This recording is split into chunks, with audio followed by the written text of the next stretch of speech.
You have entered the Command Zone, your destination for all aspects of Elder Dragon Highlander. Enjoy your stay. Hello and welcome back to another episode of the Command Zone podcast. I'm your host, Rachel Weeks. I'm one of your hosts, Jimmy Wong. I'm another one of your hosts, Josh Lee Kwai. We're all three of us here. Whoa! How's it? Oh yeah, how's it? Now they've officially seen us all in the same room. They know we're not the same people. Whoa! I'm not just. That was the theory? Yeah. Wow, interesting. Yeah, I'm just been swapping suits between you. That's kind of cool. It's like Mission Impossible. You're a scroll. Today we are doing something a little different. We have all three hosts today, and we're doing a draft. Yeah. But not exactly like a Magic draft. We're doing like a fantasy draft. Yep, definitely a fantasy draft. Of Magic cards. So it is a Magic draft, technically. Today we are drafting the best equipments in Commander. We're drafting them for our fantasy deck. Basically, we're picking the equipment that we just can't live without. But before we get into the best equipment in Commander, we're going to talk about a lot of Magic cards today. And if you want to pick any of them up, go over to our sponsor at cardkingdom.com/command. Card Kingdom has a huge selection of Magic singles and sealed product. We're going to be talking about a lot of the most powerful cards in Commander, and they're not too pricey. So make sure you go over to Card Kingdom to pick up the equipment that you're looking for in the condition, in the version that you want them in. We're Commander players. We're picky about our Magic cards. Luckily, Card Kingdom has a huge selection, so you can get exactly what you want all in one place. Again, cardkingdom.com/command. And when you get there, go on over to ultrapro.com/command and make sure you put your sweet equipment and the creatures, by the way, that they have to equip to. You got to buy both. That's true. And it's sleeve from UltraPro. UltraPro.com/command has a huge inventory. They do so many great things every single year, including just sometimes flash Magic the Gathering sales, products up to 50% off, as well as brand new products are also going to be in the store all the time with the new sets, the new arts, whatever you want, UltraPro has it. Playmats, deck boxes, sleeves, wall scrolls, dice, and more. Seriously, ultrapro.com/command has everything that you would want to protect your Magic cards. Josh and I have been trusting them over a decade now at this point. I was just good looking through we had to get all these like top loaders for Vegas, and I found a drawer full of like 500 of them, and they were all still in perfect condition, and they'd been sitting there for like 5 years. So Ultra Pro products work and they last for a long time. So you can get your hands on some as well at ultrapro.com/command. And of course, the final way to support all of our content is directly if you go to patreon.com/commandzone. All kinds of cool perks for patrons. You get to watch game nights earlier than everybody else. Oh, yeah. Earlier than the general public. Also, I should mention, this is not a Patreon thing exactly, but we have a Playmat Kickstarter going on right now for something called Go to Combat. Yeah. Which is a really cool new piece of art that we had commissioned by Diana Franco Campos. It is kind of the strategy session among, your advisors and generals and commanders, if you will, before going to combat. Yeah, it's all the commanders hanging out in the command zone. There you go. There you go. There it is. Deciding how they're going to move their troops strategy around. tent. Against each other?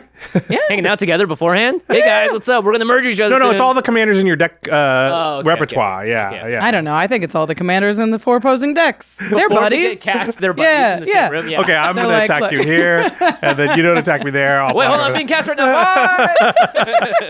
Anyway, if you would like to support Game Nights at the Command Zone, all of our content, and get a really cool playmat with some awesome art, there is going to be, there's a QR code if you're watching it on video here, but also if you're listening to it, there will be links in the show notes. It is a Kickstarter, so it is a limited time only, which means get your order in, blah, blah, blah. You know the deal. Okay, back to Patreon. Yeah. Another perk that patrons get is they also get, we shout out one lucky patron every single episode. Ooh, and this episode is dedicated to Martin Van Ginhoven. Martin? You rock. You rock. That was sweet. Okay, let's get into this here. We're going to draft equipment, Rachel. Yes. This was your idea. Yeah. So I just want to ask, how should we be framing how we're thinking about our picks? Obviously, we're going to go in order. Are we going to snake? Yeah. So we're doing a serpentine draft. That means... So whoever picks first will pick last in the second round. So it'll be 1, 2, 3, 3, 2, 1, 1, 2, 3. Okay, so, all right, the third person gets the fourth pick, and the second person gets the fifth. Sixth pick. Second person gets the fifth, and the first person gets the sixth. Yeah. Okay. And then we obviously can't pick what anybody else has picked. Yep, because it's a draft. Once it's been chosen, it is off the board. So we've all prepared lists of equipment cards. We've prepared them in a rough draft order, and hopefully... And don't take my picks. And hopefully we'll get... Don't worry, I just left Lightning Grease off. Well, I just want to frame this in my mind, too. Are we picking this as if, like, these are the only equipment that we're ever going to own in our collection? Or, like, how do I frame this in my mind? So... We're talking about them as if they're the best equipment in Commander, but the way that I thought about it when I was doing this is like, if I was only going to play 5 equipment for the rest of my Commander career, what are the 5 that I would want to end up with? Right. Or another way to think about it is... And it raises the stakes, right? Yeah. Because we're going to do this.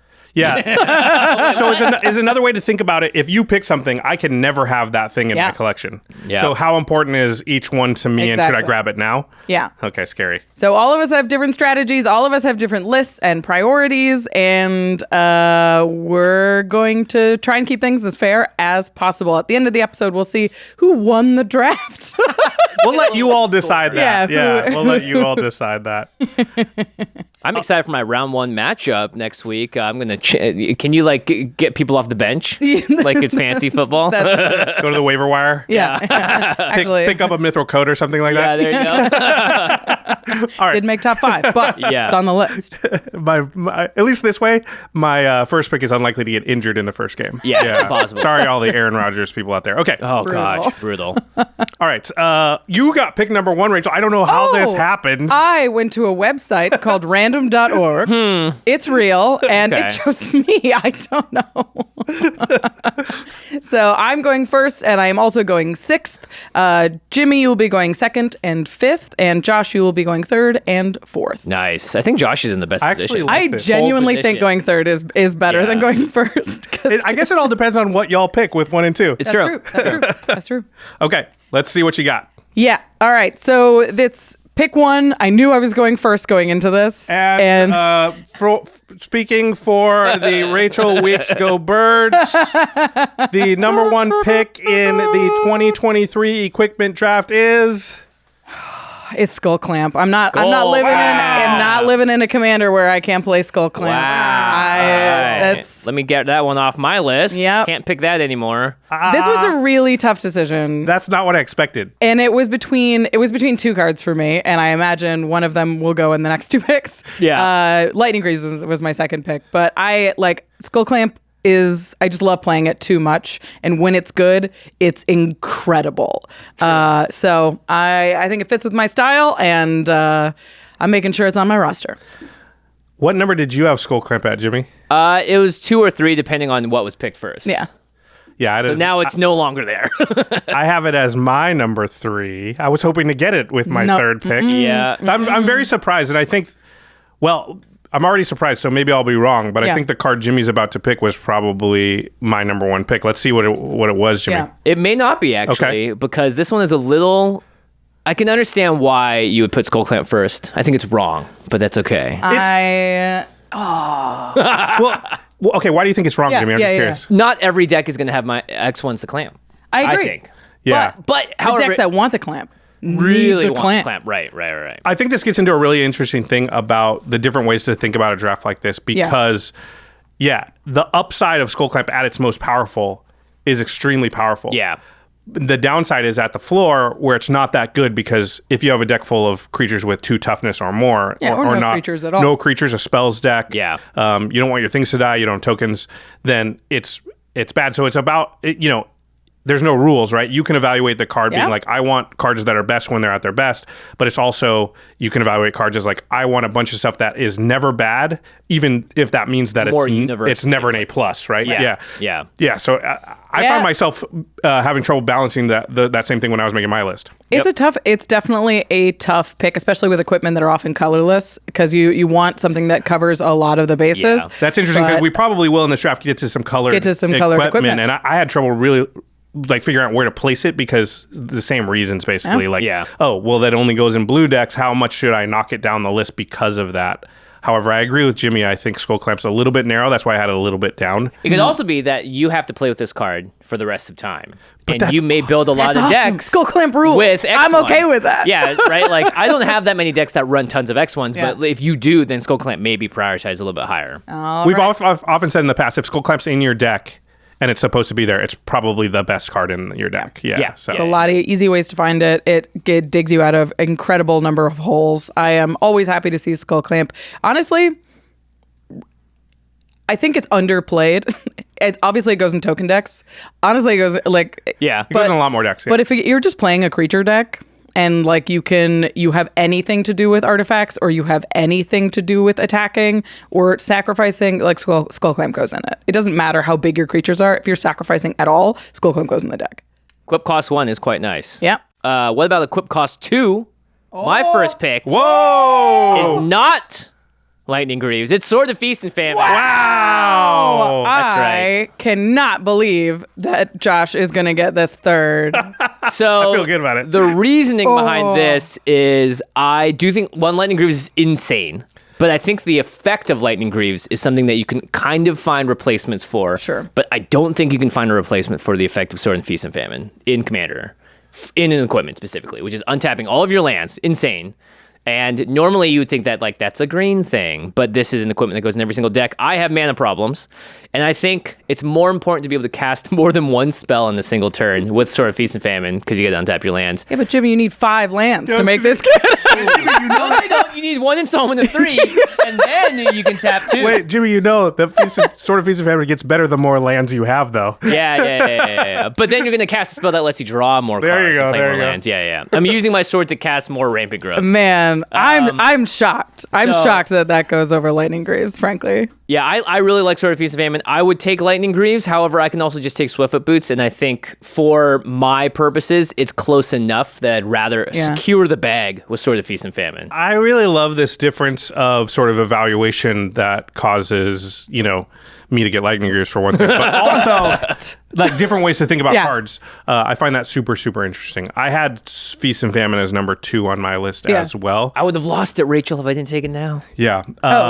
I mean, I wasn't taking Sword of Feast and Famine. Yeah, she's a lot lower on the card than we are. It's 3 mana to cast, 2 mana to equip, and you need a creature. Well, the thing is, Sword of Feast and Famine, you shouldn't play until you have 5 mana, and then it costs nothing. Yeah. And that's the way you have to play the card. But it is an extra turn spell. And that's the thing I think people don't really realize is that you take 2 turns on your turn, and the most common way to win a game of Commander is to just have a burst forward turn at an unexpected point. And Sword of Feast and Famine has the benefit of if I untap with it, I win, but I didn't have to risk much to do it. I just played a card, untapped my lands, played my normal turn. So it's as if the Sword and Feast and Famine was this extra thing that got played that says, if you don't destroy it, I probably win. But it also, I didn't have to stick my neck out to play that card.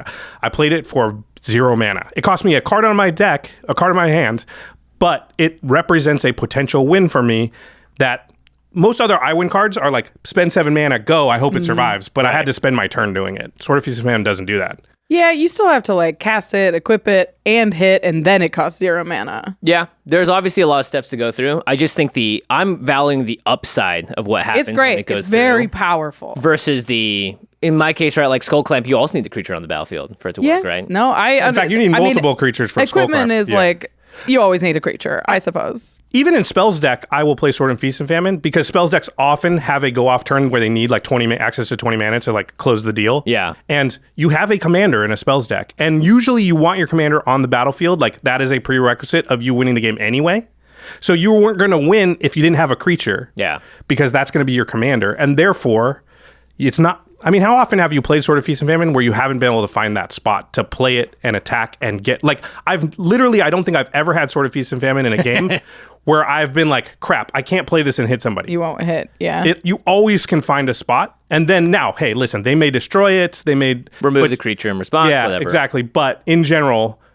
Even the remove the creature in response, you can usually see coming and pick your spot. But Yeah. a lot of times you don't untap with it and you don't win the game because of it. But I mean...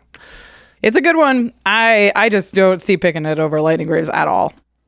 But that's, Jimmy? I love it. Jimmy, why? Josh will take it. I don't see picking Skull Clamp over this. I'll take cards over mana any day. I do like Jimmy's thinking here. Because I thought about this same thing about replacement effect for a card. And I think Skull Clamp and Sword of Feast and Famine both fit the bill of like, there aren't a lot of cards that do what those two cards do. They're very unique, right? If you want the alternate version of Skull Clamp, what is it? If you want the alternate version of Sword and Feast and Famine, what is it? There are some things, but they're very far away when you break it down of what those two cards do. So I like both of your picks for that reason. I think they're both and smart. also because it means you get lightning. Yeah, okay, so let's go to pick number 3. 3 and 4 here because of the snake draft. So we're going to finish round 1 for Josh's first pick here, and then we'll go to Josh's second pick in round 2. Okay, so my first pick is Lightning Greaves. And this was number 1 on your list. Yes, I actually had it as number 1 overall, and to be fair, I had Sword of Feast and Famine number 2 and Skull Clamp number 3. There you so go. we weren't that far away. I think the farthest away we probably are Sword I of think Feast we and Famine. actually... I had the same top 3 as well. I went Sword, Lightning, then Skull Clamp, and yours is probably the most different. Yeah. Do you not have Sword of Feast and Famine in your top 3?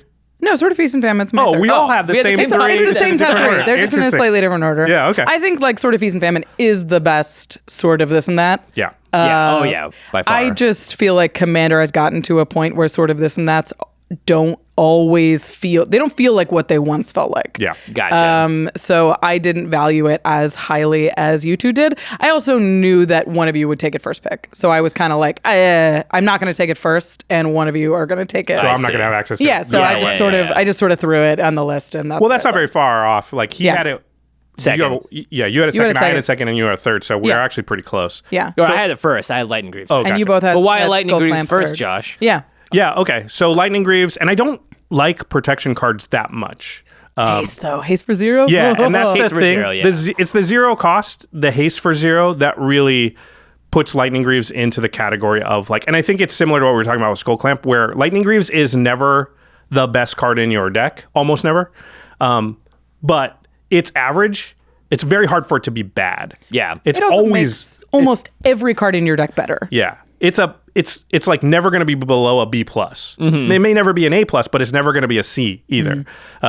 Whereas Skull Clamp, I think, can be a C, and I think maybe not, maybe like a B. Sort of Feast and Famine, again, it can be a little better or worse, like if you're in a spells deck or whatever. But I think Lightning Greaves is just always useful. And then, the ability to put it on something, give that thing haste, then slide it back over, protect your commander, have these little windows where, you're a little vulnerable, but you can look at open mana and things like that.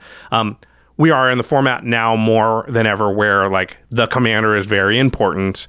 You really don't want to lose it in almost any deck. That protection piece is it's just like any deck you build, a Lightning Greaves could go in it and probably will make it better. Like, there's probably not 63 other cards that are better than it for almost any commander. Yeah, I agree. I mean, Lightning Greaves was like, I was almost Lightning Greaves 1, Skull Clamp 2. If Lightning Greaves was a 2-mana equipment that said pay 0, give something haste, still great. It still like goes in a lot of decks. Yeah. So I jealous. But it wasn't going to come pick 6. Oh, definitely not. No, you weren't going to get it if you didn't pick it number 1. Yeah, the one downside I'll say is the Shroud over the hexproof. Agreed. There are a certain amount of decks that like don't want it as much like an aura-based deck or things like that, but still. Yeah. Even then, you can usually like slide it over, cast the thing, slide it back. You just need 2 creatures. Like, you can get around it.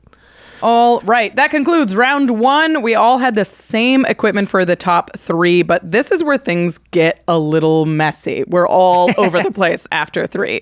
So, Josh, you are going first in round 2 because we're snaking back. What is your pick 2? I just want to note real quick that the really great thing about picking Greaves there is I could cross Swiftfoot Boots Yeah, out you don't have to take I boots. know. Ugh. for later, which I didn't. I don't know. I didn't have it super high, but yeah. Okay. So for pick number 4 in the draft, my first pick of round 2, I am going to take Shadow Spear. Shadow Spear. Very nice. This card's awesome. This is a card I just find myself playing more and more. It's another like could go in any deck. Maybe we should read this one because I feel like the other cards everyone knows by heart. That's true. Shadow Spear, 1 mana equipment, 2 to equip. It says equip creature gets +1/+1 and has lifelink and trample. I'm like looking at the thing. I'm like, it's trample, right? It's really little in here. And then you can, this is really important, you can pay 1, permanence your opponent's control, lose hexproof, and indestructible until end of turn. Equip cost 2. Ugh, that activated ability on Shadow Spear gets people. Oh, it's real good. It's so good. But even just +1/+1 trample lifelink, like that's locks it on Warhammer levels. Lifelink I found is more and more relevant nowadays than it was before for whatever reasons. But it's so good. And this is kind of a win con too, because trample, again, helping you get damage through. Maybe why I also value Feast and Famine so high is because pro black and green sometimes means that's the only way you can kill someone. Oh yeah, we didn't talk about that for Feast and Famine, but I think the protection on all the swords is underrated. The protection is a huge part of that. Yeah. Yeah. But back to Shadow Spear. Yeah. Yeah, I think the thing that makes this card great is that it has something for a lot of different scenarios in the game, right? Yeah. So lifelink will keep me alive. Incidental life gain just tends to be good. I don't usually tend to like decks that have a ton of it unless there's synergy. Like I don't want just life gain for the sake of it. Yeah. But you often find yourself in games where you're like, I'm at 7. It would be really nice to be able to gain 5 life here, but I'm not a life gain deck. This just gives you the ability, even if I have to throw a creature away, sometimes that will cause you to win a game because it just takes off the ability for them to attack you for lethal or whatever. The trample, like Jimmy said, is in a different scenario where I just need to punch in a little bit of damage. So I'm not the one at 7, somebody else is. And under normal circumstances, I don't have an evasion-based deck or whatever. I can just get a win in a way that my deck's not really built to with a card that's doing other things. So it's not like I put a trample card in my deck. I just happen to have that ability because of this card right now to like punch in for that 4 damage I need against Jimmy, where he would just chump block otherwise.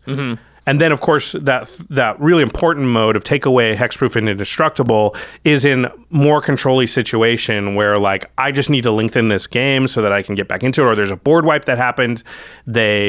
Heroic interventions. Oh man. Anti-heroic Backbreaking. intervention is Yeah. backbreaking. Join us. Yeah. Your stuff's going too. And people rely on indestructible a decent amount and hexproof and things like that. So, against the Narset decks and things like that, it just really is like enough good in different categories that it all adds up to like, this is just, and one to cast. Yeah, one to cast. activate. 1 mana. Yeah. It's not it's a very low opportunity cost to play it. Yeah. Notably, not very good against Lightning Greaves. Can't take Take Shroud, it's true. Very good. In this Oh, mythical land where these are the only equipment Yeah. Yeah. that we have, I feel good having those too, because neither of you have the one card that's good against Shadow Spear. I have it, yeah. All right, Jimmy, we're up to pick number 5. I'm picking number 5 because I didn't get Lightning Greaves. I'm choosing the worst version of Lightning Greaves. I'm taking Swiftfoot Boots as number 2. Swiftfoot boots. So yeah, this again was a lot of my decision about whether or not to take Lightning Greaves first versus Sword of Feast and Famine, and I felt if I don't take Sword of Feast and Famine, I'm definitely going to lose it. And if I take Sword of Feast and Famine, I can still grab a Swiftfoot Boots on the way out. This was my first. Now, Lightning Greaves existed when I first started playing Magic, as did Swiftfoot Boots. But Swiftfoot Boots was the first one I was introduced to, and I just thought this card was like unbeatable for so many reasons. I played like a Kali of the Vast deck. I was like, sweet, I can swing with my commander. I think the equip cost of 1 is great, but just hexproof and haste is basically Lightning Greaves. Now, equip cost 0 is clearly better, but I think it's still a 2-mana equipment. It's still very, very good. And again, this goes in pretty much any commander deck that you would want. You can find a spot for this, I think. Yeah. I'm Swift. I'm a Yeah, Swiftie. it's like 80% as good as Lightning Greaves, right? Like it is. It's right around there. pretty close. It's not, yeah. Although I will say there will always be a situation where Lightning Greaves looks just unbeatably good next to Swiftfoot Boots. Yeah. When your opponent's doing Yeah. the switch. In the, like 50 when they have times. mana dorks that they can Yeah, give they have haste mana dorks, to. they can do it. Yeah. Yeah. But I still really like Swiftfoot Boots because I think equip cost 1 is very good. And again, you're going to put this in pretty much any deck and never be that unhappy with it. Yeah. I mean, a lot of decks run both. Yeah. So if you really want to protect your commander, a lot of times you are running both of these cards. Yep. If you have that kind of commander where you're like, I need it on the battlefield or my deck does not work, I think you absolutely run both of these, especially if you're not in like blue or white where the protection comes easy. Yeah, the haste is quite a bit better or quite a bit worse at the 1 cost point, just because you're basically adding 1 cost to the creature you played to give it haste. Yep. Yeah, which is kind of on rate for haste. Usually like a 4/4 Yeah, there's will like cost a 4 mana, still- but if it's got haste, it costs 5 mana. 5, yeah. And that's kind of how they balance things. So yeah. Yep. So that is my second choice. Wow, I can't believe I've only gotten 2 choices so far. But I've got it all now. I've got the protection, and I've got, well, I guess they're both kind of protection. But I've got the unbeatable Sword of Feast and Famine. Well, it's beatable too. And Swiftfoot Boots. I'm jealous. Yeah. Boy, I'm so excited to do 2 in a row. It's so it feels good, yeah. It's really Yeah, good. I just did it and I Like, liked okay, it. there's big that no, this is my round 2 pick. I have one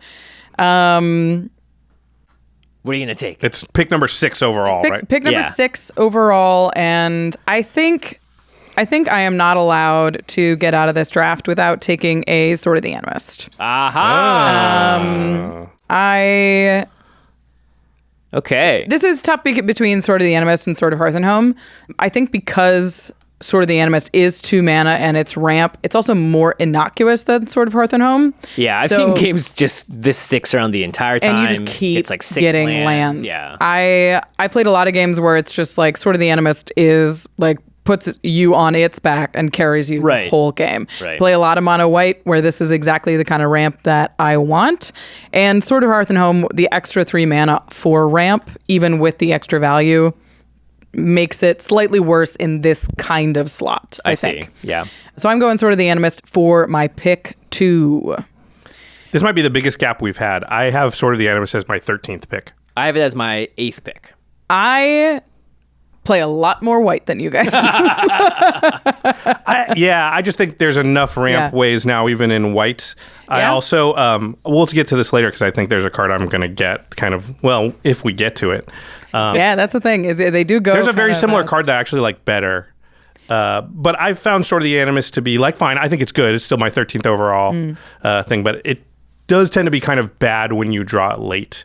And you really want to have it like turn 4 or something, because the game's just not likely to go on long enough if you draw it on turn 8 to get the value out of it, and the +1/+1 is not enough. When I'm playing white decks and when I'm playing an equipment package like this, when I'm playing like the Mask of Memories and Sword of the Animist and that kind of thing, I am always running the 2 mana equipment tutor. That's like a sorcery. It's not as or There's the a 1 mana the, Steel Shaper's There's a Gift. one Steel Shaper's Gift was like $25 for a long time, and I'm not spending $25 to go find an equipment. So I would spend I would do the 2 mana one a lot, and it's always Sword of the Animist first, and it's always Mask of Memory if you already have some way to ramp. Okay. Is this foreshadowing what your next pick's going to be? Because you do get pick number 7. I also get pick number 7, which will begin round 3. But before we get into round 3, teaser. we're gonna move through round 3 and finish out the draft after a few words from our sponsors. Hey, it's Kiora, Sovereign of the Deep. Ever since I opened Kiora's Seafoam Depot, I've been looking to scale up. So I'm always looking for reliable employees who can get cracking right away. And that's why I use Indeed, where you can attract, interview, and hire all in one place. Browsing multiple job sites can be a whale of a time sink, but Indeed's powerful hiring platform puts the fish in efficiency. You're paired with high-quality employees faster than a sea dasher octopus can dash through the sea. And while some resumes on other sites might look fishy, on Indeed you only pay for applications that meet your must-have requirements. That's how I found my star employee, Koma. He does great work. A little too great sometimes. Start hiring now with a $75 sponsored job credit to upgrade your job post at Indeed.com/CommandZone. Offer good for a limited time. Claim your $75 credit now at Indeed.com/CommandZone. Just go to Indeed.com/CommandZone and support the show by saying you heard about it on this podcast. Again, that's Indeed.com/CommandZone. Terms and conditions apply.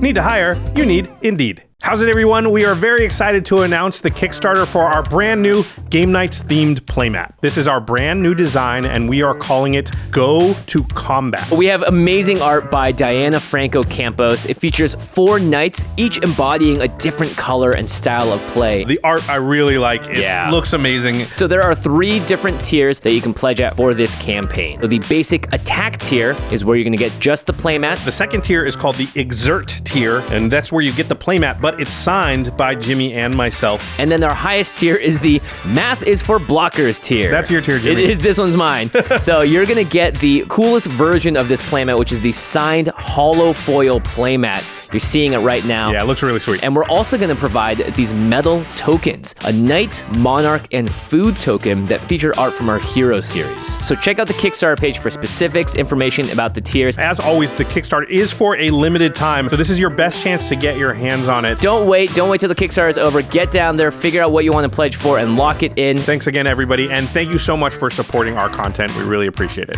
Peace.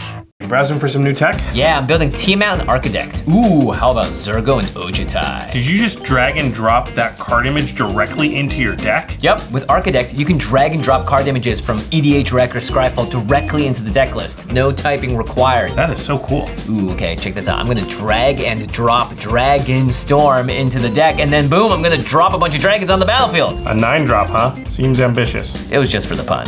ARCHIDEKT is the best place to browse, brew, and playtest Commander decks. Just go to archidekt.com/commandzone to get started. That's ARCHIDEKT.com/commandzone. And welcome back here to sunny Los Angeles, California at the Command Zone Center.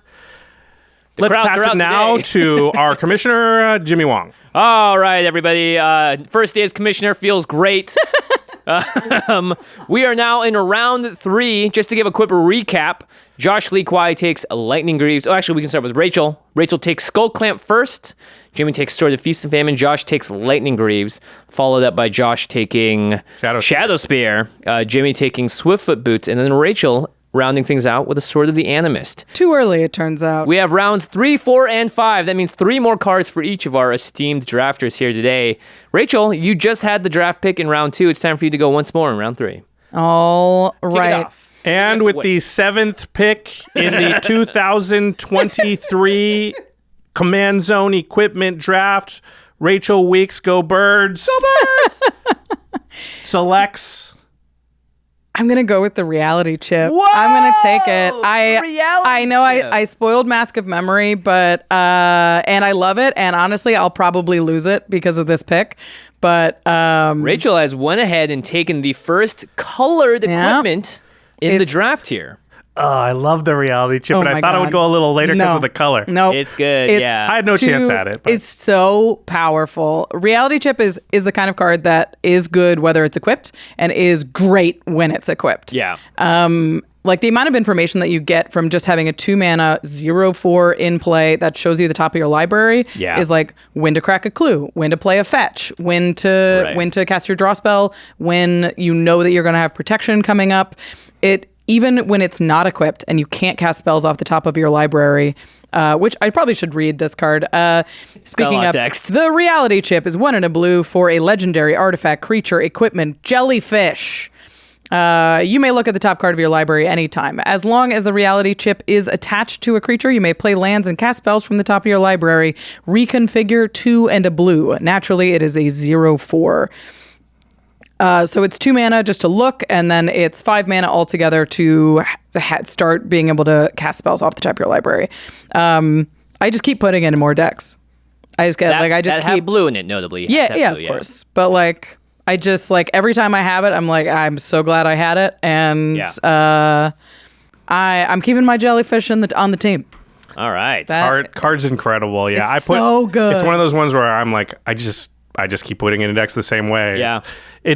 I think people read this card and they think, or cards like this, and they think of it in terms of it'll give me an extra card per turn. But the thing about casting cards off the top of your library, and you can play cards, right? This is a play card. Yep. Yeah. Is you actually will often get, in fact, especially with Reality Chip where you can play lands, 2+ cards per turn because you cast the next card, and if the next card is a card you cast that, and then the next card. So sometimes you're just like, I'll just cast the 3 cards off the top of my library. That's the equivalent of drawing 3 cards from this thing in 1 turn. Yeah. So even with no real synergy of top deck manipulation or caring about that, which I agree is important, you can get a lot more value than it looks like when you read the card. I also think the fact that it's a creature on its own is actually a little bit underrated because it can hold a sort of Feast and Famine, or it can hold something else. Yeah, I've actually found myself using it as a creature sometimes. Oh, interesting. Right. Yeah, it can block a thing. It's 2 mana 0/4. This is a free block on Professional Facebreakers. This is a free blocks on Grim Hirelings. Ragavan. These are just having a little creature that can block and gives you additional value goes a really, really long way in Commander right now. And I'm probably going to lose my mask, which will make me sad. But gotta have the jellyfish. Yeah, I love this pick. I'm sad. It's a good one. I might get it. Yeah, it was hard for me to weigh the colored thing. Where did you have it, Jimmy? Did you? I actually didn't have it on my list. I have another colored one on here that's a white equipment that also has reconfigure, and that was my sort of reality chip replacement. Yeah, which is a good card as well. That might be our biggest gap then, because it's undefined. We don't know where you would have put it. Ryan's actually sitting at home, and the whole family's waiting by the phone, and they're all being like, "Did you hear what he said? They got he the said hats lined up. Yeah, Jimmy, Rachel, Josh hat. yeah, The Jimmy hat just got pushed to the front. Yeah. Everyone's right around that phone. They're ready. Sorry, Lion Sash, you're not on my list. It's coming. All right. So for my round 3 pick, I'm going to go ahead and it's in the list in this order, so I'm going to stick to my order. It is going to be Commander's Plate. Ooh. Wow. Yeah. So it's a little redundant with Sword and Feast of Famine. Yeah, I'm surprised you didn't audible out of it. Yeah, I could have audibled out of it, but I think given my position, I will still be fine to get the card I want next. That's true. By the time it gets there. So yeah, I really like Commander's Play. Obviously, in monocolor decks, this is just insane. Equipped creature gets +3/+3 and has protection from each color that's not in your commander's color identity. I play a lot of mono red decks. I play less colors in general. I'm usually a 2-color player. And so I think Commander's Play is one of those cards that I just really like for that reason. Equip your commander for 3, equip any other creature for 5. That's a little expensive, but it only costs 1 to play. Yeah. Can be one of those win the game situations as well. Can also just be, this thing is never going to get touched by anything for the rest of the game. And I like that. So I didn't value Sword and Feast of Famine for the protection from black and green, but I do value Commander's Plate more for its protection from sometimes 4 colors, if that makes sense. It makes sense with your playstyle too, because you often are going to be playing like some sort of big beefy thing that is evasion, right? Like putting Commander's Plate on it is protection, yes, but it also is like, this player cannot block this, and that means if I can make this big enough, this will kill them. That feels like a very Jimmy. Or put them in a position where all of a sudden they have to make fundamentally different decisions for the rest of the game, because now they're at 15 and they go, oh, I can no longer just do the thing I wanted to do. I ran Commander's Plate in my Mangara deck, which is a 2/4 with lifelink. Yeah. Which doesn't make a ton of sense, but it's great protection for Mangara, and it turns him into a 3/7 block anything forever. No, more than Norn that. stats. No, 5/7 block anything lifelink, and it just slowly beat people down. I was just like, this isn't really a Voltron deck, but it puts in a lot of work, and it's great protection. When it goes, it goes. Yeah. I did not have Commander. Where did you have Commander's Plate? I had it fairly low. I did think about drafting it a little bit higher because I don't have Greaves or Swiftfoot Boots. It's interesting because on my list I said if I don't get Greaves or Boots, then maybe Commander's Plate. Oh, interesting. Yeah, I value the haste more than I value the protection. Right. I'm not the kind of player that I don't play a lot of like you can't touch my stuff decks because I play in a more low interaction playgroup. So it's mostly the buff and the evasion in like where I play typically. So I don't value it quite as highly as that. That's interesting. I think I value the protection the most out of those other two, but I like the haste as gravy. You're saying I like the protection as gravy, but I value the haste. The haste, yeah. That's funny. Either way, all my creatures already have haste thanks to Urbrask, Thanks. so I'm okay. All right, Josh, round 3 pick. Okay. This is in a row here. interesting. It's good, I get 2 in a row again? Yeah. Okay. You always get 2 in a row.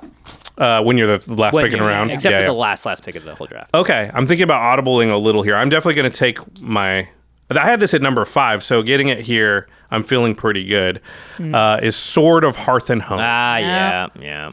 They actually had this quite a ways above Sword of the Animist, and I think they're similar cards, so I found it interesting that we just evaluate the cards a little bit differently. I think that functionally the card's very similar. It's going to come out a little bit later. It's a full mana difference between Sword of the Animist to equip. It gives a bigger boost, and also it gives protection from 2 colors, so you're just likely to get in on somebody a little bit more. And then that blink is very powerful, and in the decks it's good in, it's great. it's going to be really good. And there's very few decks anymore that don't have some ETB creatures. So I don't think you can quite make it's probably closer to Skull Clamp in the amount of decks that it's going to be relevant to than it is to Sword and Feast of Famine or something like that in my mind. But there's all kinds of also additional uses for it. And I had this happen to me on game nights, right? Somebody steals your creature, blink it back to yourself. That's a thing you can do with this card. So I like it adding up to having it's actually more versatile, I think, than it looks. And just getting the land Yeah, on top Untapped. of everything else. Yeah, exactly. Which is gravy. Yeah, it's an untapped land. So maybe it kind of is close to Sword of the Animist if you think about it in those terms. Again, you'd have to be able to use that mana to really, I don't know. I just like it, and I think that they are filling similar roles, right? They're both, essentially, you're playing it for the ramp, but you have all this other sort of additional gravy thrown in with this card. Yeah, Sword of the Hearth and Home is great. I like it. For me, it's a coin toss with Sword of the Animist. It's like if I have Blink synergies, then I'm running Sword of Hearth and Home. But they both done a ton of work for me, so I agree with this one. Where did you all have it on your list? Curiosity. Mine was like 14th or something. Oh, wow. It I've wasn't got even it on 8. my list.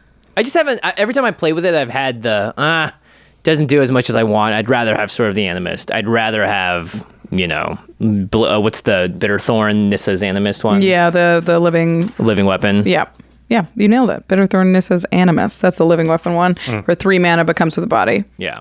Okay. You got another pick in a row. Yeah, Yes. we are going into round 4 here. Josh will start us off. 2 more picks left for everybody. Yeah, we're wrapping up this draft. We're going to try and round out some of the boy. synergies that maybe we don't have yet. Try and make this feel like we got equipment that can cover everything. Or I am. I don't know what they're doing. Okay, so 4. my next one I think is Skull Clamp Powerful, but it's narrow. Yeah. Yeah. It's Sunforger. Sunforger. This wasn't even on my list because of the color requirement. Yep. It's very specific. There's something you mentioned about Commander's Plate, Jimmy, which you said you're mostly a 2-color player, and I'm mostly like a 5-color. 5 or more if I can. Yeah, not more than 5. 3 or more if I can. Yeah. Which is maybe another reason why Commander's Plate wasn't high on my list, because I'm looking at it going, well, I don't get protected. Yeah, from yeah, right. Protection from green, sure. But I don't play a ton of Boros, but I do. White. Yeah, but I do tend to have decks that have enough red and white, and I like to run a Sunforger package when I do. And like you were saying, white has the equipment tutors. Right. And if you're playing Sunforger, that's a deck where you're saying it's okay to tutor, right? Like not all my decks say that's okay. It just depends on the pod and what the rule 0 is. But I like to have a Sunforger available to me in my collection for those decks in those moments, because I think it's a card that only goes in pretty powerful decks, because by nature it is a tutor on a stick. Yeah. But wow, once you get it going, Yep. you feel so good. You're like, oh, I need a counterspell, Lapse of Certainty. I need a Teferi's Protection. I got it. Like, I need a removal spell, Swords of Plowshares or Boros Charm or something. Like, you just have supreme flexibility. Yeah, there's very few equipment that are more fun to play than Sunforger, in my opinion. I love a toolbox style deck, and it wasn't even on my list because of the restriction, and I don't play in a tutor heavy playgroup, but it is a fun card. Yeah, power level wise, it makes a lot of sense. I'm generally in agreement. I hate seeing Sunforger out with open mana. It's Yeah, you just can't do You're anything. Just like, I hate it. What am I supposed to do? They will have an answer. Yeah. It's also this incidental huge buff. Oh, yeah. Like, Oh, what is yeah, it? It's plus like plus 4. 4. It also, 4 you plus just 0. smack them It's hard just when you've got it. enormous. And Yeah. you're like, I can't really touch it because they can just do anything. Ugh. All right, round 4 pick to you, Jimmy. All right, this one is going to be, sorry, Rachel, I'm taking it right away from you, but it's going to be Mask of Memory. So close. It was my next pick as well. Yeah. So close. I timed it. But timed it I guess perfectly. no one wanted Commander's Plate, so it didn't really matter. But Mask of Memory is a 2-mana equipment for equip 1. Whenever equip creature deals combat damage to player, you may draw 2 cards. If you do, discard a card. The best part about this is it's optional. You don't have to draw the 2 cards. I'm just kidding. No, it's not. It's not optional. Not optional. Ignore the may. So yeah, draw 2, discard 1, equip cost 1. I'm always amazed. Every time I play Mask of Memory, I'm like, okay, how much? Oh wait, the equip cost is just 1. The Swiftfoot Boots level. So this is just a way to add card draw to literally any single deck in the history of Commander. That's it. No, It's great. Mask of Memory is awesome. It's really, really good in white decks where you can like use your graveyard really well. Yeah. Yeah. The discard or synergies instant too. sorcery stuff where you can Totally. pitch flashback cards. It's really awesome. Yeah, I love Mask of Memory. I play it a lot. I think the only knock on it is it doesn't give a buff to the creature or any sort of evasion. Yeah. So if you don't have an attack, then it will do literal nothing. So its floor is an F, because there are times, and Yeah. I think we've all been there, where I don't have a good attack, so this isn't going to do anything. However, if you're putting Mask of Memory in your deck, you probably need to be an evasion or attacky deck. Yeah. In which case, in those circumstances, like if your commander flies or something, it can just go in there because you're going to be able to get in on somebody. Yeah, it's a good point. Having a flying commander and mask of memory is you're just going to keep the gravy train a rolling. Yeah, and you don't have to have that. You just need to. Yeah. You just need to know, like, Sword of Feast and Famine, I think can go in a spell style deck with Mizzix at the helm, right? Yeah. Because whatever, I just put it on there, I swing, I get my things. But Mass Memory can't go in that deck because you're not going to get in with any swings. Yeah, you're also in blue. You got easier ways to draw. Yeah, that's true. Yeah, You don't. yeah. Maybe another reason why. Well, Yeah. no, I had it the same pick as you. Yeah. What pick are we on? We have This is pick round 4. Pick 4. Yeah. Yeah, 1, 2, I don't know. We all I'd have pick one 10. pick remaining yeah. here. So this is except for pick you. 12. have The two. end. I Yeah, have this is the two. end of round 4, so it would be pick 12. So All right, Rachel. What you got? I stole your mask. you stole my mask. Mask's off. That's okay. I got plenty of card draw going on. My next pick is going to fill up this haste gap, and it's with a sleeper and a new card. It's Sting, the Glinting Dagger. Sting. I was thinking about adding Sting. It is 2 mana for a legendary equipment. The equipped creature gets +1/+1 and has haste. At the beginning of each combat, untap equipped creature. Equipped creature has first strike as long as it's blocking or blocked by a goblin or orc. Okay, very Equipped relevant. 2. I mean, haste is obviously incredibly relevant in Commander. Equip 2 is a lot, but you get a ton of value here, and it does go in a lot of decks. If you're if your commander has a tap ability, if your commander has an untap ability or is a good blocker, this just does what you need it to do without having like Thornbite Staff level like red Right. flags, where like. I think people ran Thornbite Staff because they just wanted to untap their commander every so often. Yeah. But it's this crazy combo piece that it just gets removed. And I think Sting does exactly what you want it to It's do cheaper in too. It those costs kind of 2 decks. mana. Yeah, 2 mana to cast, 2 mana to equip, plus gives that haste. Happy to have it. Doesn't even need to be on your commander. Any of your creatures that have tap abilities, this is great on. Yeah. Put it on your Royal Assassin, you know. It's cool because it's every combat. I think people forget when things say every combat how much like unnatural growth, those type of effects that buff your creatures every combat or Zopandrel, like it catches people by surprise. Like, oh my gosh, wait, again? Yeah, every single combat. Yeah. So this is like in my Beamtown Bullies deck. It's insane. Oh, it's so good in Beamtown Bullies, and you don't even think about it. Like if your commander has a tap ability, you should look at this card again, because it's especially if you're not Feldon in of the Third if you're Path. not Nearly in- the best card in your deck. Yeah, if you're not in Yeah. green, like for Seedborn Muse, or you're not in And you have to play like Seedborn white Muse for for it to Drum happen. Bellower or something. Yeah, people run Seedborn Muse and Atla Polani, and you're like, I don't know, like it seems like such a huge answer to such a small problem that Sting can answer. So I like Sting a lot. I like it. I also like cards that get better over the course of Magic's history. Yeah. No matter what, there will be more commanders and cards that tap to do stuff in the future, and Sting just looks great in all the scenarios. Yeah. So because these are the only equipment I'm playing. I got I'm a little sad because my tap abilities deck, I don't Yeah. Yeah. It's okay. You have Lightning Greaves to give to be haste. fair, I you're didn't good. have Sting on my list, but the more you talk about it, the more I wish I did. It's it's a sweet really card. good. It's It's a a very sweet card. Josh card. Yeah, Just untap yeah, on it. yeah. The more you talked about it, I was like, I really should have had it somewhere. I only went up to 15, so I'm just gonna 16 Sting. Yeah, I thought of that. Dang you, Rachel! You took my 16th pick. Ah, rough. Every sting you take. Okay, round 5. It Rachel, is you get another pick. Round 5, and it is my final pick here. This is actually really tough. Well, let's review what you picked so far. Yeah, so on my list right now is Skullclamp, Sword of the Animist, the Reality Chip, and Sting the Glinting Dagger. I've got a lot of card draw. I've got a ramp piece. I've got a haste enabler. I do have 1 colored equipment in blue. Right. And I feel like I'm going to take another, if I'm honest. Ooh, is it yeah. a white one? No, Jimmy it's got not. nervous. It's not. I'm not. I got real nervous. It's fine. What? It's great. Who plays Graveyard Hates? Good point. I was really, really tempted to pick up Basilisk Collar here. I like that card a lot. Okay, yeah. But what I'm really missing is a little bit of that protection and that evasion, and I am going to add Winged Boots to my list. Do y'all know this Okay. one? Yep. 1 in a blue for an artifact equipment. Equipped creature has flying and ward 4. Equip God. 1. That's ridiculous. Equip 1. Yes. I value evasion really highly. Flying is like one of the key strategies that I like to play. Go birds.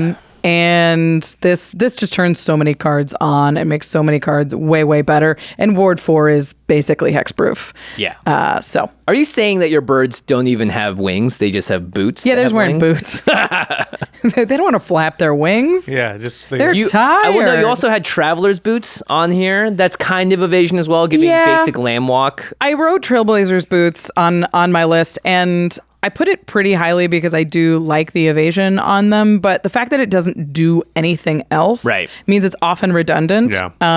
If you're playing a lot of flyers or if you have another piece of evasion on it, it doesn't always do exactly what I want it to do. It basically says unblockable, but so does flying.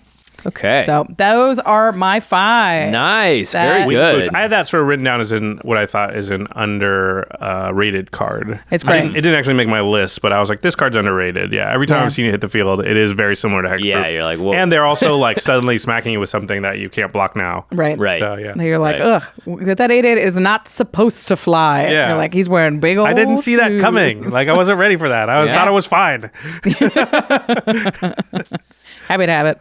All right, Okay. Jimmy, your final pick. So I'm amazed looking at all of these now. Outside of, I think, Shadow Spear, there are really no equipment that deal with what your opponents are doing. They're all just like buff my own thing, flicker my own stuff, right? Oh, no. You've got a Sun Forger. No. Well, I guess Sunforger makes sense. so- But I'm gonna go back to the one that we were talking about earlier. I'm gonna take a Lion Sash as Pretty my good. final pick. Wow. 1 and a Yeah. white for a 1/1 creature equipment cat. It's a cat. It's got reconfigure for 2, so you can put it onto a creature as an equipment, and when that creature dies, it becomes the cat again. You pay 1 white mana to exile target card from a graveyard. If it was a permanent card, put a 1/1 counter on Lion Sash. An equipped creature gets +1/+1 for each +1/+1 counter on Lion Sash. So this is just graveyard hate for a pretty cheap cost. I really like Scavenging Ooze as a card, and I think Lion Sash does it one better. Yeah, for sure. Because you get, if it is a permanent, you get 1/1 counters. I think Scavenging Ooze only cares about creatures specifically. Yep. And again, it can make a creature really, really big. And I've seen Lion Sashes that just take the whole game and go, haha, screw you strategy, and really just mess with other people's decks because they cannot do anything in response to an instant speed exile from a graveyard. And it's got upside. Makes a creature bigger, makes Lion Sash bigger. Yeah, it's the type of card that you'll win a game and you don't even really know because the opponent didn't tell you the whole time, but they like haven't been able to play like half their cards. Because of Lion Sash. yeah. Because they're like, well, if I go to target cards. that, he's going to do this, or and I can't do that. And if I cast this, he's just going to exile that. Yeah. I wish it was colorless to activate. That would be And a it little might crazy, be I think. because, Because you play so many colors. yeah, and it also might be like when I play white, it's usually my second or support color, right? Right, I don't play right. a lot of like white heavy decks, and so I often find myself with Lion Sash and having a hard time holding more than like a mana open for it. Yeah. And that, makes it a little tougher. People have been able to be like, target, you exile, sure, cool, target on top of that. And I'm like, crap, I'm out of white. Yeah.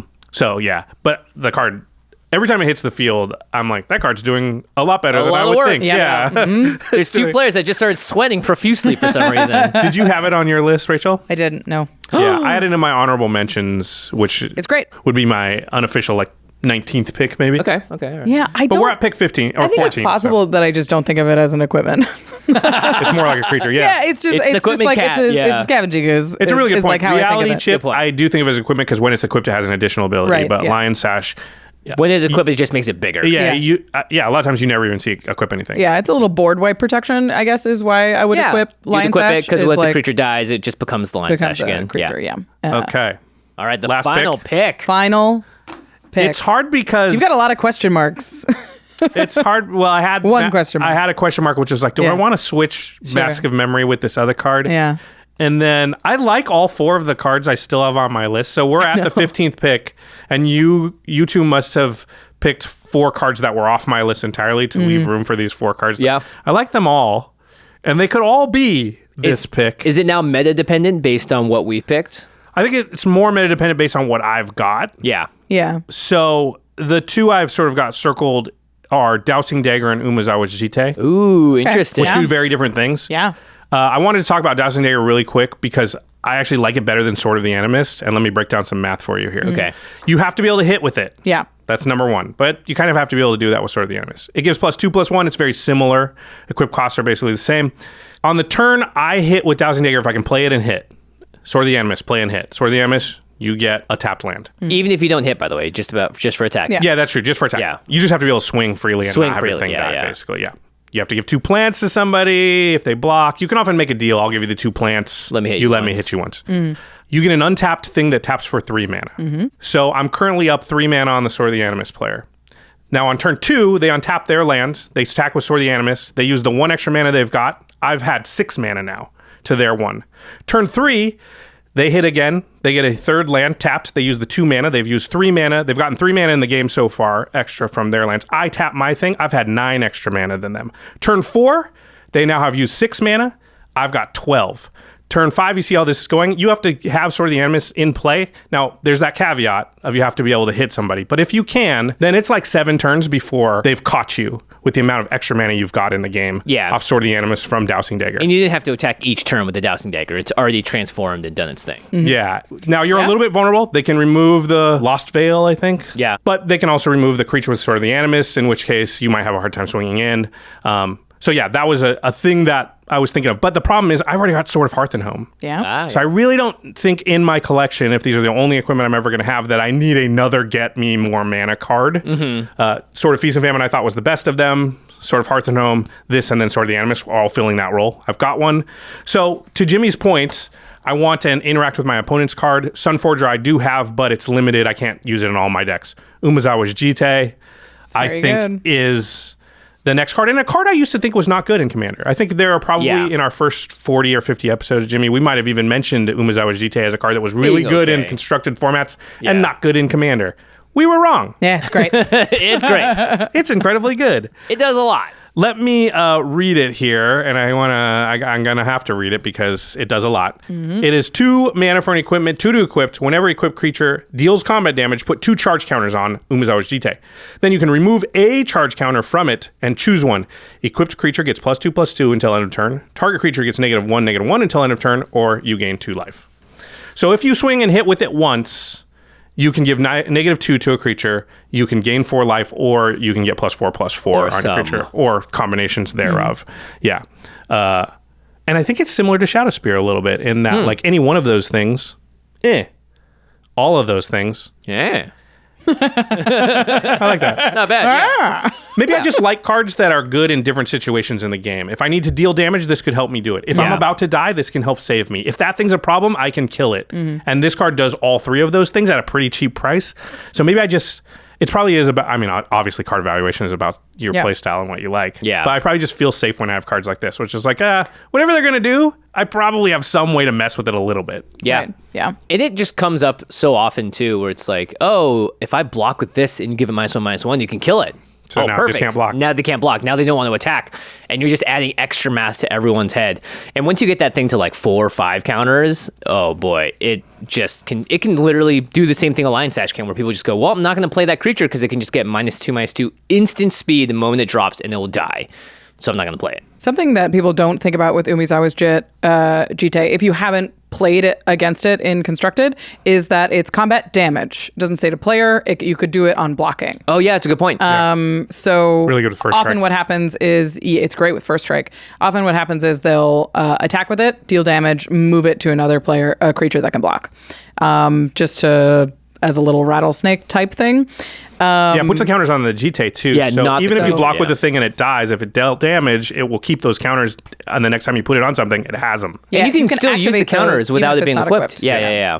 Just like Lion Sash. You can add counters to an opponent's creature, right? Jimmy's yeah. a problem. Rachel has a flyer.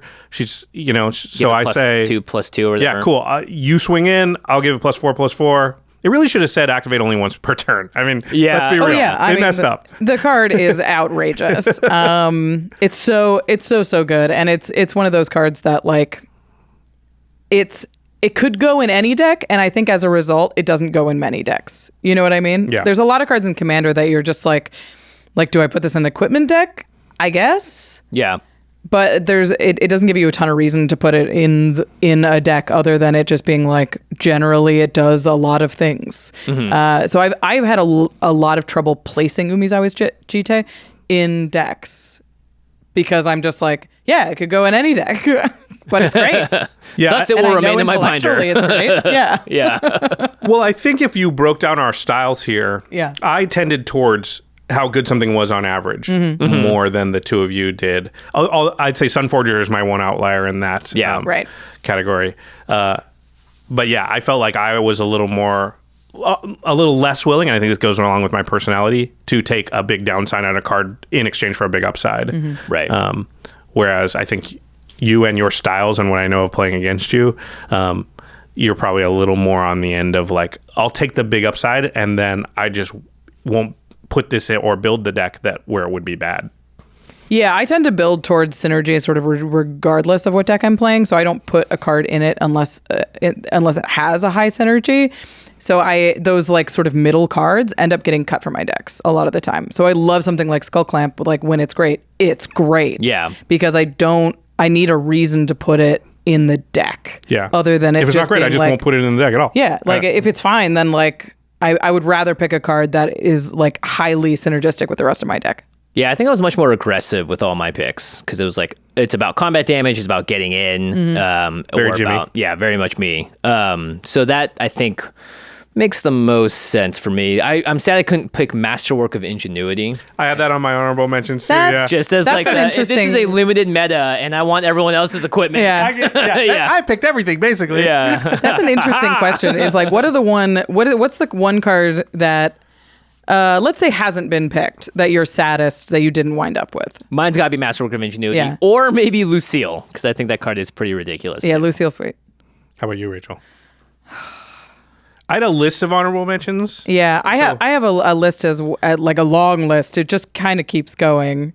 But I think the one I'm saddest to not have is Embercleave. Oh, yeah. That's even on my list. Shoot. Because Embercleave is just the coolest card to cast. It's so much fun. You're dead. Anytime. Bye-bye. I know everybody played in the mono red era of Constructed where Embercleave just killed you constantly. Yeah. And I was cleaving. You were the one, with the cleave. Yeah, you're So the much fun. one cleaving or being cleaved. I'm Yeah. a be cleaved guy. No. I love putting players in Having to do position Embercleave where it's math every time. where they're just like, if they have cleave, they're dead. It's like, I have cleave. I do. I have it. It's a sweet card. I love a combat trick. I love the trample and the double strike. Makes it so fun and Yeah. so powerful. So I think I will miss Embercleave the most. I had a couple left on my like top pick order, but I'm going to say Home of the Host because Oh, yeah. That's a good one. yeah, I felt like naturally when you're drafting like this, you played a little safe. I said I went with average, Yeah. but like that's a big swing card where like, oh, but if I stick it, Yeah. there's going to be crazy. Nine Like, I'm mana. gonna do this crazy Let's stuff. go. Now you really Now you almost don't you never let me. do. Yeah. They almost always are like, no, kill that. Absolutely like, not. It's so much mana. Magical Christmas Dreamland for so, sure. Yeah. Manson has a whole deck built around Helm of the Host, and I think about it constantly. It's awesome. It's such Just a to cool try and deck. get it out, yeah. Yeah, it's really, that. really fun. Cool. Very cool. Yeah. I want to go over what we picked one more time at Yeah. the end here. Jimmy, can you list Yes. your picks? So I went with Sword of Feast and Famine, Swiftfoot Boots, Commander's Plate, Mask of Memory, and Lion Sash. All right. And how about you, Rachel? I wound up with Skull Clamp, Sword of the Animist, the Reality Chip, Winged Boots, and Sting the Glinting Dagger.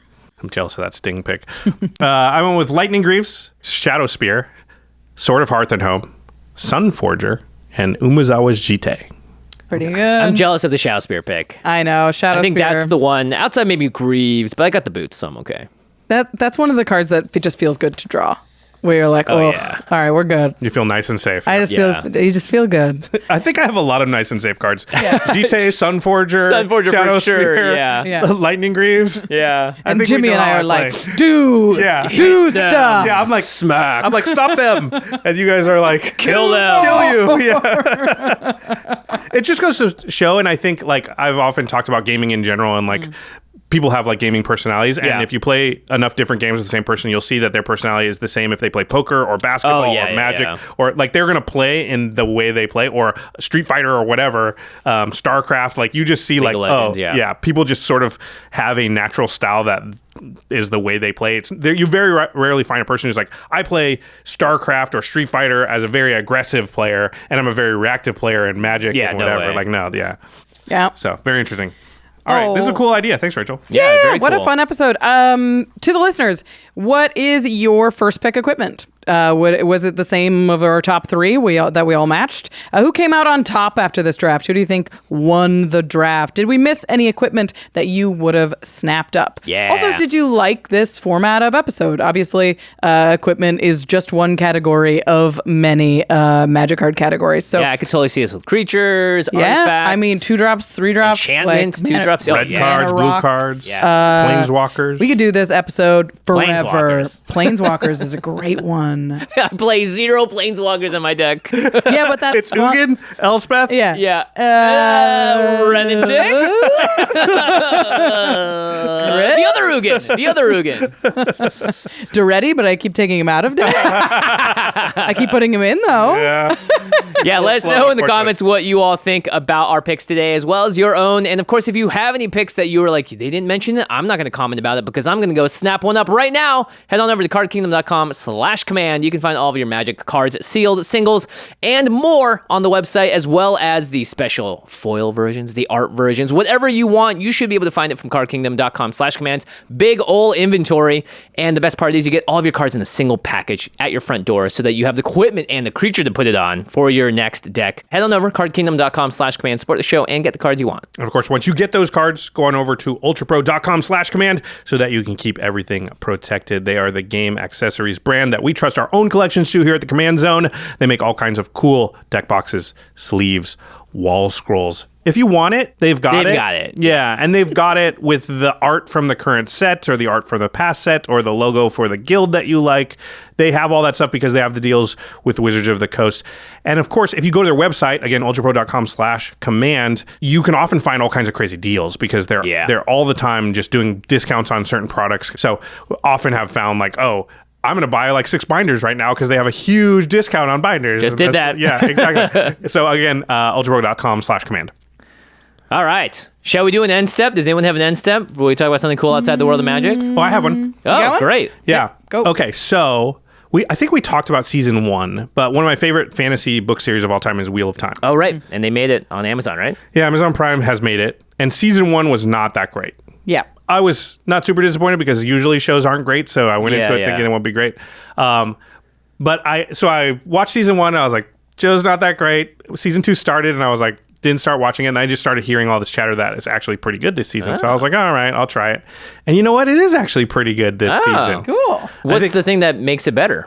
It's weird for somebody who's a fan of the books to say, but I think one of the things is they're straying from the books in like pretty smart ways. And it also makes it so that me as a book person, I sort of am assuming it's going to get to the same places, but they're getting there in sort of different ways. So there's some things that I don't know, that I can't foresee, that I'm not sure what's going to happen. And it's a series that has like 2,600 characters or something insane. So they have to cut a lot of characters. So it's interesting to see like, oh, they could kill this character off where they didn't in the books. They could just not have this character appear. But it makes every scene have a little bit more oomph because, oh, this character could die because they're not the hero of the show. But, you know, I know them for like 7 or 8 books.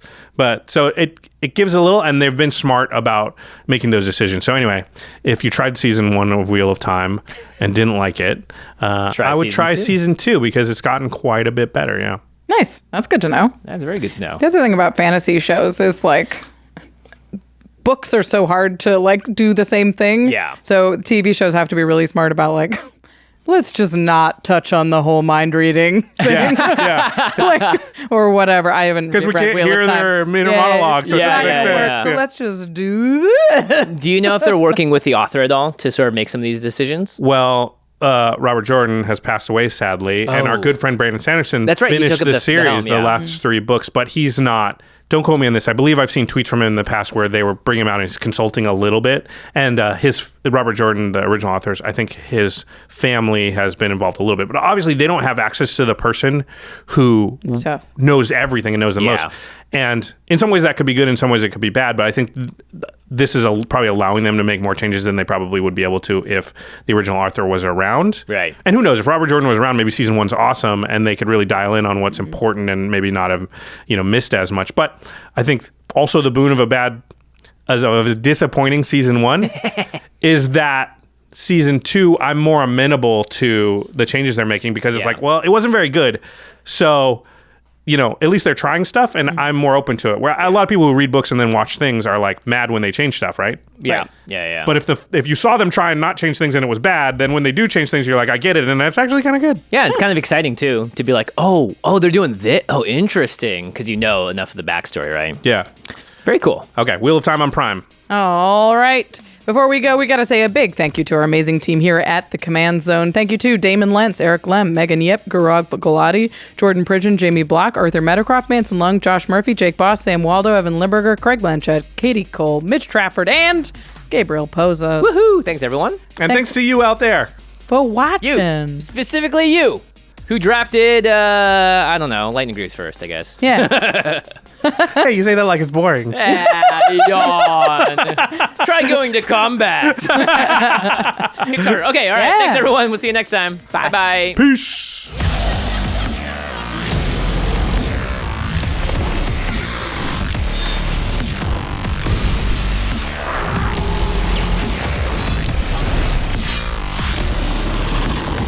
Thank you for your attention. For further inquiries, send an email to commandcast@rocketjump.com or ask us on Twitter @JFWong and @JoshLeeQuai. See you later, alligator. Greetings, humans.